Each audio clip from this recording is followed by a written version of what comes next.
हे बघा, उपमहापौर घरी बसायला लागले. एक एक ना सायकल असते. ते तसं आता ते उपमहापौरचं घरी बसायला लागले वगैरे हा जो काय प्रकार आहे, तो थोडा कमी झाला असं वाटतं मला.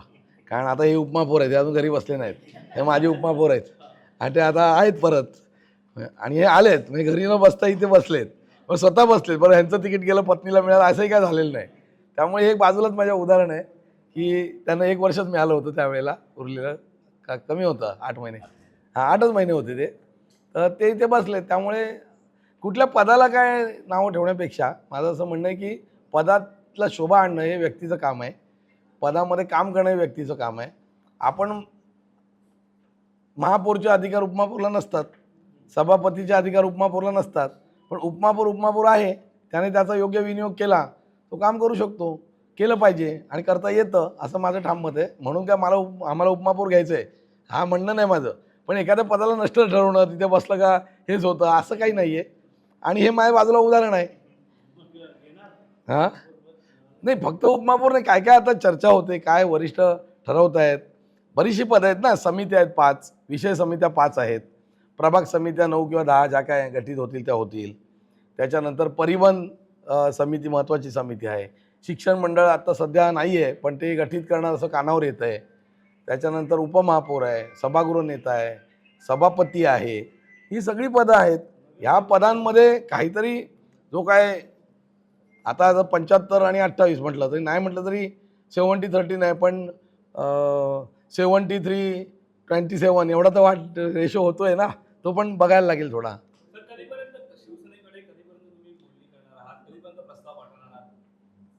कसं आहे, आता आम्ही पहिले 27 तारखेला आमच्या गटाची नोंदणी करू.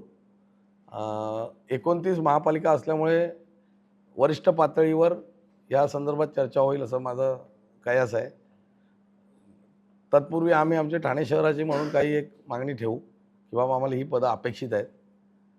ती आम्ही देऊ. मुख्यमंत्री माननीय महोदय आणि प्रदेशाध्यक्षांकडेही ती मागणी ठेवू. त्यावर ते स्वतः इथे राज्याचे उपमुख्यमंत्री ठाण्यातले असल्यामुळे, ठाणे हा विषय थोडा केंद्रशासित प्रदेश असल्यासारखा आहे. त्यामुळे अन्य महापालिका आणि ठाणे महापालिका यामध्ये थोडासा फरक आहे. कारण जो युतीतला पक्ष आहे, त्याचे जे सर्वोच्च नेते आहेत, ते ठाणे शहराचे आमदार आहेत शहरातले आणि ते उपमुख्यमंत्री आहेत. त्यांच्या महापालिका त्यांच्या कार्यक्षेत्रात येते आणि त्यामुळे इथली जी स्थिती आहे, ही थोडी निराळी आहे. त्यामुळे त्याचे निर्णय बऱ्यापैकी वरिष्ठ पातळीवर काळजीपूर्वक ते घेतात.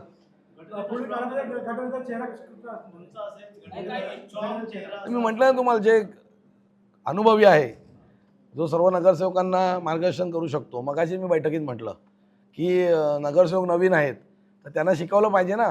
नाहीतर आता आहेत नवीन तसेच राहू द्या, असं इच्छा नाही होता का मग कोणाची. सर्व प्रशिक्षित झाले पाहिजेत. सभागृहात बोलायची वेळ आली की सगळे एकदम उठले पाहिजेत. त्यांना ते कळलं पाहिजे विषय काय आहे. त्यामुळे असा आम्हाला हे हवं आहे, कोण गटनेता, जो रामदास स्वामींची उक्ती आहे, की शहाणे करून सोडावे सकळ जण. तर सगळ्या नगरसेवकांचा शहाणा करेल, अथवा आम्हाला गटनेता आम्ही करणार आहोत.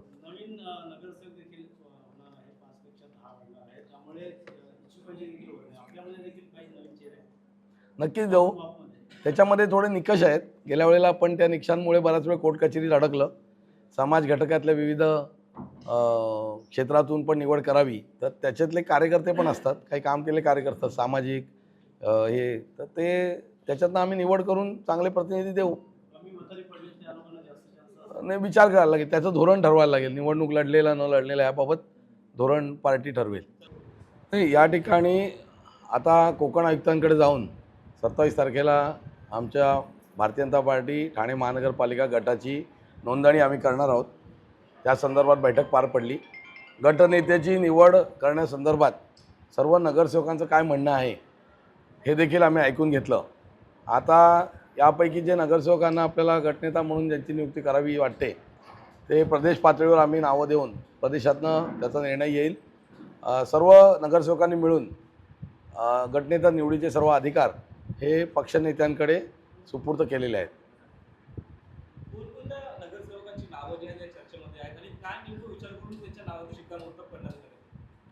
नाही, कोणाची नावं चर्चेत वगैरे असं सांगणं उचित होणार नाही.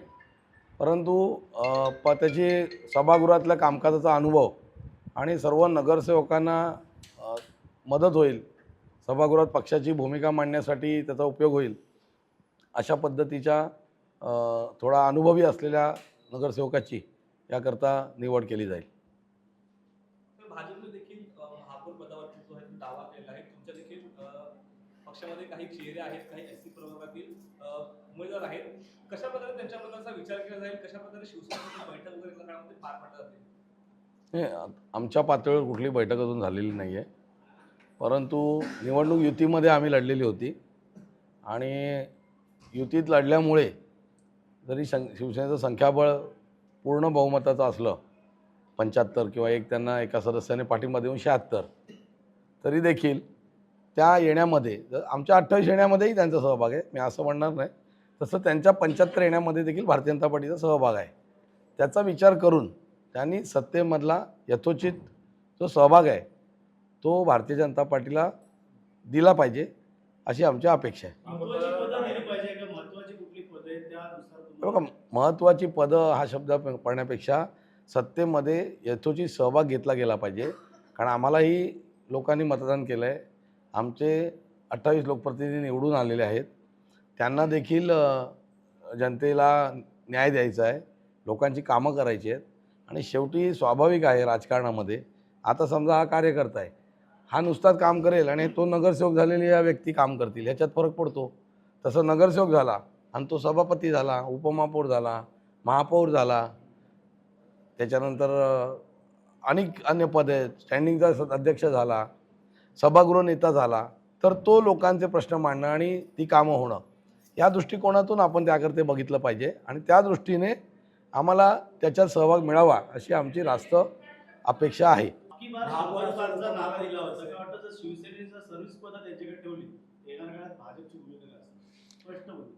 हे बघा, सत्तेत असो किंवा नसो, सोबत सत्ता असो किंवा नसो, काही विषय असतात त्या विषयावर पक्षाला आपापली भूमिका घ्यायला लागते, कुठला विषय असो. आता समजा एखादा उद्या सभागृहात विषय आला आणि एखादा विषय जो भारतीय जनता पार्टीच्या धोरणात्मक किंवा वैचारिक विषयातच बसत नाही, तर तो केवळ युतीत कुठल्या तरी पदं घेऊन बसलो म्हणून तो काय घ्यायचा नाही असंही नाही, आणि विरोधासाठी विरोध करायचा असंही नाही. हे शेवटी स्थानिक स्वराज्य संस्था आहे. इथे लोकांच्या रोजच्या गरजा, रस्ते, लाईट, पाणी, बागा, हॉस्पिटल, प्राथमिक शाळा, ड्रेनेज, रोजचं येणारं पाणी, रस्त्यावरची लाईट, हे जे मूलभूत प्रश्न आहेत हे प्राधान्याने आहेत. आणि त्याच्यानंतर जी मोठी विकासाची कामं आहेत, उड्डाणपूल असतील, परिवहनची मोठी समस्या आहे, त्याच्यामध्ये पण काम करायला हवं आहे. ह्याच्यामध्ये काही धोरणात्मक निर्णय असतील तर तिथे पक्ष नक्कीच भूमिका घेतो. काल आमदारांनी नावं देखील सांगितली, सुरेश कांबळे असतील, उषा वाघ असतील, यांची नावं देखील. आता महापौर होण्यासाठी काय वाटाघाटी करायच्या हा राज्य पातळीवरचा विषय आहे, परंतु आम्हाला याचा आनंद वाटतो की उद्या SC, ST, OBC कुठलंही आरक्षण पडलं असतं तरी आमच्या 28मध्ये आम्ही तो सर्व सामाजिक समीकरण इतकं सुंदर सांभाळलं आहे की आमच्याकडे एक ST नगरसेविका आहे 3 मधली, SC 9 मधले आमच्याकडे 2 नगरसेवक आहेत. पूजा वाघ SC नगरसेविका आहे आणि आपले सुरेश कांबळे SC, आपला उषा वाघ आणि सुरेश कांबळे आमचे SC नगरसेवक आहेत. आपल्या कमलताई चौधरी शेड्यूल ट्राईबच्या नगरसेविका आहेत. OBC मध्ये तर भरपूर आहेत. मुकेश खुला OBC आहे, या मागे बसल्या आहेत. आपल्या कवटांगेबाई आहेत, आपल्या सिनियर नगरसेविका कोळी मॅडम आहेत, मडवीताई आहेत, ओपनमध्ये आहेत, OBC खुला, OBC महिला, आमच्याकडे सर्व प्रवर्ग आहेत. त्यामुळे आम्ही तसं पक्ष आमचा जरी आम्हाला 28 प्रतिनिधी मिळाले असले तरी आम्ही सर्व समाज घटकांचं व्यवस्थित प्रतिनिधित्व, सर्व भौगोलिक एरियांचं व्यवस्थित प्रतिनिधित्व करतो आहे. आणि म्हणूनच ती घोषणा उदयाला आली ना, ती अशीच नाही आली ना, ती उत्स्फूर्त आलेली घोषणा आहे. प्रक्रियेतनं एखादी इमर्ज होते ना नारा, जसं एखाद्या मुवमेंटमध्ये नारा इमर्ज होतो तसा तो इमर्ज झालेला नारा आहे. शिलटे वडवली, भाजप वाढवली, बाय डिफॉल्ट आला आहे तो.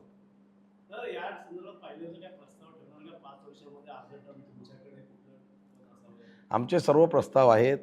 आम्हाला नक्कीच सत्तेमध्ये बसणं हे आवश्यक आहे, कारण आम्ही युतीत लढलो आहे. आम्ही विरोधात लढलो असतो तर आम्ही 100% विरोधातच बसलो असतो. त्यामुळे विरोधी पक्षनेता पण काय वाईट पण नाही, उलट ते जास्त पॉवरफुल आहे. कारण कोणीतरी सत्तेत बसलं, आमच्याच विचारांचे लोक सत्तेत बसतील आणि आमच्याच जर झाला तरी उलट दोन्ही बाजूने जनतेचा लाभ आहे. कारण सगळ्यात मोठा पक्ष ते आहेत, त्याच्या पाठोपाठ मोठा पक्ष आम्हीच आहोत. बाकीचे पक्ष किती 12, 9 आणि 5 असे आहेत. म्हणजे सभागृहातल्या 131 सदस्यांपैकी 76 अधिक 28 104 नगरसेवक हे शिवसेना भाजप महायुतीचेच निवडून आलेले आहेत ना. त्याच्यामुळे मग विरोधी आवाज त्यांचा एकदमच क्षीण आहे. त्याच्यामुळे आम्हाला विरोधात बसायची अजिबात इच्छा नाही.